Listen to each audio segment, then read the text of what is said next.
പണ്ട് ഒരു വലിയ നദിക്ക് കരയിൽ ഒരു മാവിൻ ചുവട്ടിൽ ഒരു കുരങ്ങൻ താമസിച്ചിരുന്നു. അവൻ എന്നും നല്ല മാമ്പഴങ്ങൾ കഴിക്കാമായിരുന്നു. നദിയിൽ ഒരു മുതലയും താമസിച്ചിരുന്നു. മുതലയും കുരങ്ങനും കൂട്ടുകാരായി. എല്ലാ ദിവസവും കുരങ്ങൻ മാമ്പഴങ്ങൾ മുതലയ്ക്ക് നൽകുമായിരുന്നു. അങ്ങനെ അവർ നല്ല സുഹൃത്തുക്കളായി മാറി. ഒരു നാൾ മുതലയുടെ ഭാര്യയ്ക്ക് കുരങ്ങന്റെ ഹൃദയം കഴിക്കാൻ ആഗ്രഹം തോന്നി.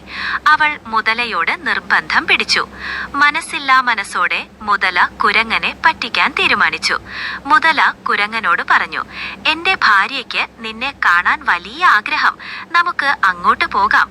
കുരങ്ങൻ സന്തോഷിച്ച് മുതലയുടെ പുറത്തു കയറി. നടുക്കായപ്പോൾ മുതല തന്റെ പദ്ധതി കുരങ്ങനോട് പറഞ്ഞു. എന്നാൽ ബുദ്ധിമാനായ കുരങ്ങൻ ഒട്ടും പതറിയില്ല. അവൻ പറഞ്ഞു, "അയ്യോ, ഞാൻ എന്റെ ഹൃദയം ആ മാവിൻ ചുവട്ടിൽ വച്ചാണല്ലോ വന്നത്. നമുക്ക് ഒന്ന് തിരിച്ചു പോകാമോ?" മുതല അത് വിശ്വസിച്ചു. കുരങ്ങനെയും കൊണ്ട് അത് തിരികെ നീന്തി. കരയിലെത്തിയതും കുരങ്ങൻ ഒറ്റച്ചാട്ടത്തിൽ മരത്തിൽ കയറി. എന്നിട്ട് മുതലയോട് പറഞ്ഞു, "വിഡ്ഢി, ഹൃദയം എടുത്തുവെക്കാൻ പറ്റുമോ? നീ എന്നെ ചതിക്കാൻ ശ്രമിച്ചല്ലേ? ഇനി ഒരിക്കലും ഞാൻ നിന്റെ കൂട്ടുകാരനായിരിക്കില്ല." അങ്ങനെ കുരങ്ങൻ രക്ഷപ്പെട്ടു. ഈ കഥയുടെ ഗുണപാഠം, എത്രയും ബുദ്ധിമുട്ടുള്ള അവസ്ഥയിലും നാം ബുദ്ധി ഉപയോഗിച്ച് പ്രവർത്തിക്കണം എന്നതാണ്. കഥ ഇഷ്ടമായോ?